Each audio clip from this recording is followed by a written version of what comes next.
থেকে সস্তা প্লেনে যাত্রা করার সময় এসে গেছে।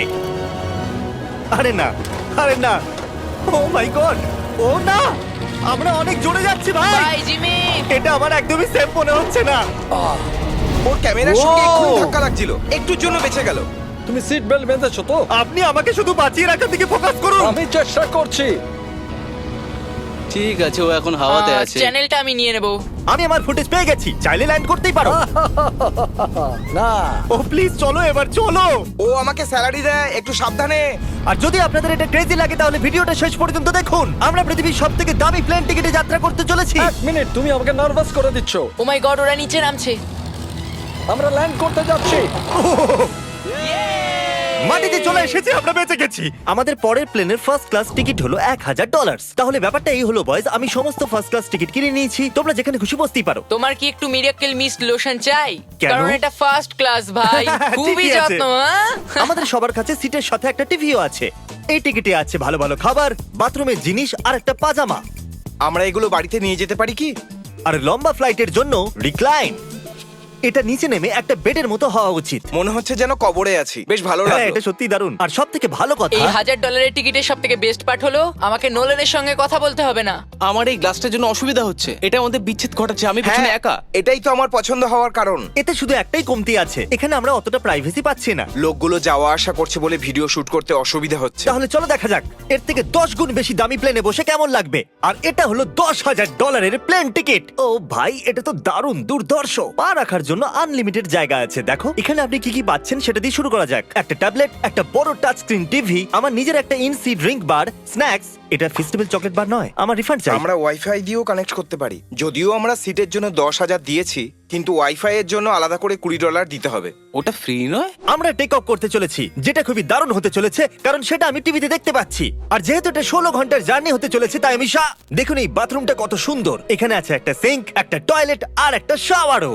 দারুণ ব্যাপার। একটু ওদিকে দেখো, আমরা শূন্যে প্রায় 30,000 ফুট উপরে আছি, আর আমি এখানে শাওয়ারও নিতে পারি। আর এর সাথে আমি আর বয়স যত খুশি গরমেট ফুড অর্ডার করতে পারি। আর শুধু এটাই নয়, সব থেকে ভালো জিনিসটা শেষে আছে। হাই, কি খবর? প্লেনের পিছন দিকে একটা প্রাইভেট লাউঞ্জও আছে।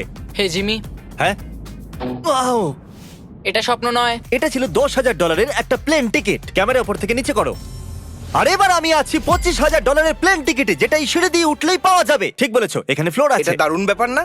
এটা খুবই ক্রেজি। আমরা অন্য লোকেদের ওপরে বসতে চলেছি। ও মাই গড, এটা হলো আপনার রুম। $25,000 আমরা দুটো বড় রুম পাচ্ছি। ও, এটা তো খুব দারুণ। আমি এর আগে এরকম দেখিনি। আরে বাপরে। আগের প্লেনের তুলনায় আমরা এখানে 4 গুণ বেশি জায়গা পেয়েছি। আমি এরকম প্লেন আগে কখনো দেখিনি যেখানে আমি জাম্পিং জ্যাক করতে পারি। এই দেখো, আমরা পাচ্ছি দুটো চেয়ার্স আর অনেকগুলো টিভি। এই একটা ঘরে এতগুলো টিভি আছে, যেটা আগে সবকটা প্লেন মিলিয়েও ছিল না। একজন পার্সোনাল ফ্লাইট অ্যাটেন্ডেন্ট খাবার সার্ভ করে। এরকমটা কেন? একটা বিশেষ প্রাইস পয়েন্টের পরে ওরা সবসময় ক্যাভিয়ার দেয়। আর একটা বাথরুমও। বলছি, কিছু বলতে পারি? এই বাথরুমটা আমাকে হতাশ করলো। এখানে কোনো শাওয়ার নেই, হিটেড ফ্লোরসও নেই, আর সাইজও অর্ধেক। আমার মনে হচ্ছে $10,000 ফ্লাইটটা বেশি ভালো ছিল। তোমরা কি একটা ফ্লাইটের জন্য এত টাকা খরচ করবে? আমি এটার পরামর্শ দেব না। আমি তো বলবো একটা গাড়ি এর নিয়ে বদলে নাও। গাড়ি নিয়ে আর নাও। এটা হলো রুমের সবথেকে বেস্ট পার্ট, একটা কুইন সাইজ বেড। ওরা সব সিটকে বেড কেন করে দেয় না ভাই? তাহলে সাইড বাই সাইড 3টে বেড লাগানোর বদলে গুড মর্নিং। ঘুম তো খুব সুন্দর হয়েছে। কাল উঠে পড়ো, আমরা ল্যান্ড করতে চলেছি। আমি একটা পাথরের মতো ঘুমিয়েছি। এটা ছিল পৃথিবীর সবথেকে দামি কমার্শিয়াল ফ্লাইট। এবার সময় এসেছে প্রাইভেট ফ্লাইটের। তাহলে এটা হলো $1,00,000 প্লেন। এটা অনেকটা বড়। এই প্রাইস পয়েন্টে আমরা পাচ্ছি একটা পুরো প্লেন। Private, private, private. ভাই, এটা তো ইয়টের মতো। এটা তো অসাধারণ। এটা তো সত্যি অসাধারণ। তুমি একটা ক্রেজি জিনিস জানতে চাও? এখানে একটা নয়, এমন 4টে রুম আছে। এখানে লাউঞ্জ এরিয়াও আছে। ভাবলাম এটুকুই থাকবে। গাইজ, একটু এদিকে এসো। এটা কোন ঘর? এটা লিটারালি একটা লাউঞ্জ এরিয়া, যেখানে অনেক স্ন্যাক্স আর একটা বড় টিভি আছে। আর যদি ক্লান্ত হয়ে পড়ো তাহলে একটা প্রাইভেট বেডরুমও পাওয়া যাবে। ডুড কি? Woo! এটা একদম হোটেলের মতো। আর সবার শেষে আছে একটা বাথরুম। তারেক, এখন তুমি তোমার মুখটা বন্ধ রাখো। চুপ করো। এটা দারুণ। বাথরুমে এখানে একটা সিটও আছে। তুমি কখনো এর থেকে অর্ধেক সাইজের জেট দেখেছো? না। কোনোদিন তাহলে না। আমরা আমাদের প্রাইভেট জেটেতে আছি। কি কথা বলা উচিত? হ্যাঁ, আমি বলছি আমি আগের বছর বেঁচেছিলাম স্মিটারিজ অ্যাকাউন্ট। Oh God! এই দাঁড়াও, আমার মনে হচ্ছে আমি পেছনের দিকে সাবধানে। যাচ্ছি। ও গোপ্রো! বুঝতেই পারিনি আমরা টেক অফ না, করছি। আমার ক্যামেরা! দাঁড়াও। এটা একটা পাগলামি। ও মাই গড। ছোটবেলার কথা মনে পড়ে গেল। ও সাবধানে। ঠিক আছে, আমি নিচে বসে যাচ্ছি। এটা এখনো সবথেকে ভালো বাথরুম। এখানে এটা টয়লেট, এখানে বসে তোমরা টিভি দেখতে পারো।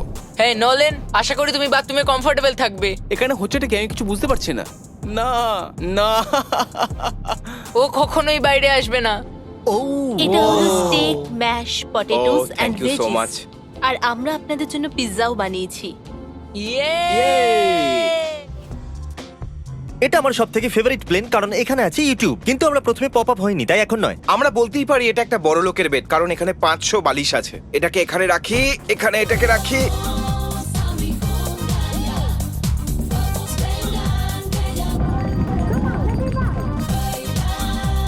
এবার এই জিনিসটা আমি ওড়াবো। একটা প্রাইভেট প্লেনের এটাই বিশেষত্ব, আমরা যখন যা খুশি সেটাই করতে পারি। কার্ল প্লেন ওড়াচ্ছে, চ্যান্ডেলার পিৎজা খাচ্ছে, ক্রিস একটু ঘুমিয়ে নিচ্ছে, জানি না নোলান কোথায়। আর প্রাইভেট ফ্লাইং এ কোনো লেবার হয় না, আর কোনো টিএসও থাকে না, তাই অনেকটা সময় বেঁচে যায়। এই জন্য প্রত্যেক বড় লোক একটা করে প্রাইভেট জেট কিনে নেয়। হে গাইস, আমরা হ্যাঁ? আর কিছুক্ষণের মধ্যেই ল্যান্ড করব। কাল দরজা খোলো, আমরা ল্যান্ড করতে চলেছি। আমাকে এখান থেকে বের করো।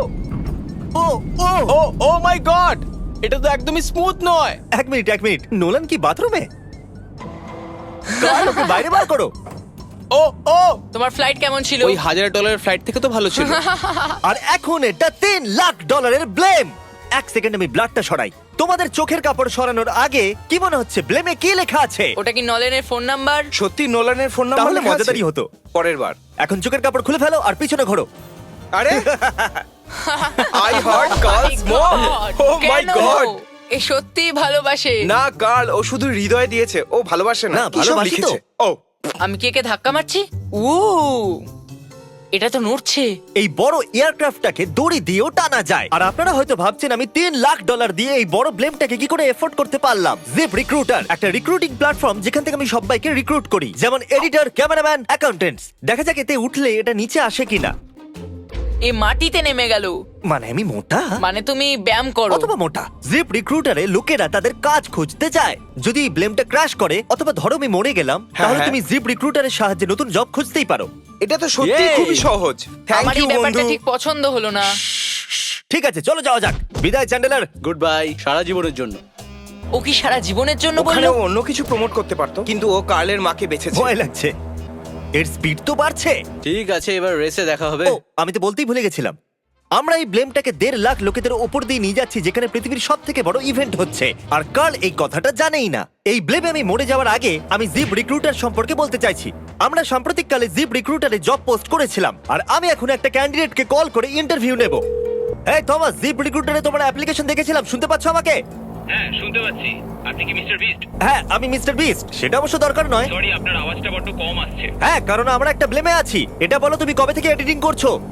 আমি প্রায় 10 বছর ধরে এডিট করছি। তুমি কি আমাদের ভিডিওস গুলো ইমপ্রুভ করতে পারবে? যদি একটা স্ট্রং টিম থাকে আর একটু ক্রিয়েটিভ ইনোভেশন থাকে, তাহলে নিশ্চয়ই আমি ভিডিওকে ইমপ্রুভ করতে পারি। ওকে, ঠিক আছে, তুমি তোমার কাজের কিছু স্যাম্পল আমাকে পাঠাও। যদি এর মতো আপনারাও আমাদের সাথে কাজ করতে চান, তাহলে ডেসক্রিপশনে দেওয়া লিংকে ক্লিক করুন অথবা ziprecruiter.com/mrbeast এ যান। আমরা প্রত্যেকটা অ্যাপ্লিকেশন ভালো করে দেখব। এখন আমরা ডেটোনা 500 এর উপরে আছি, যেটা কিনা অন্যতম একটা বিজি ইভেন্ট। তুমি ব্লিম্পে অন্য কিছু লিখতে পারোনি? না, এটা পারফেক্ট। এটা কিন্তু ভুল। ওরা আমাদের দেখতে পাচ্ছে। হ্যাঁ, তোমাদের দেখতে পাচ্ছি। কার্ল, আমি তোমাকে বলে দিই, এখানে আমরা সবাই তোমার মাকে ভালোবাসি। আই লাভ কর্ম। সবাই বলছে কার্লের মাকে ভালোবাসে। কার্লের মা, যদি আপনি এটা দেখেন, আপনি খুবই একজন ভালো মহিলা। তুমি পাগল। তোমার মায়ের জন্য। আর এখন সময় এসেছে পৃথিবীর সব থেকে দামি প্রাইভেট প্লেন টিকিটের। হাই, আপনাদের স্বাগত। আমি রিকোয়েস্ট করছি আপনারা জুতোটা খুলে ফেলুন, কারণ এই কার্পেটটা $20 লাখ। এ বললো রিকোয়েস্ট করছে, কিন্তু রেগে। আর স্কোয়ার ফিটের দিক থেকে দেখতে গেলে এটা আমাদের বাড়ির থেকেও বড়। এই জেটটা কত বড় সেটা ভাবাটা প্রায় অসম্ভব। তাহলে এখানে আছে একটা বেডরুম, ওয়াও। আরেকটা বেডরুম, আরেকটা বেডরুম, আরেকটা বেডরুম। হাঁটতে থাকো। এটা ক্রুদের জন্য, এটা আরেকটা বেডরুম। কি পেলে তুমি? আমার বেড। এই প্লেনে বেডরুমের উপরেই অনেক খরচা করা হয়েছে। Gold plated syncs, multiple showers. দাঁড়াও, এর মধ্যে কি আছে? টয়লেট ভাই। এই প্লেনে নিজস্ব একটা থিয়েটার রুমও আছে, একটা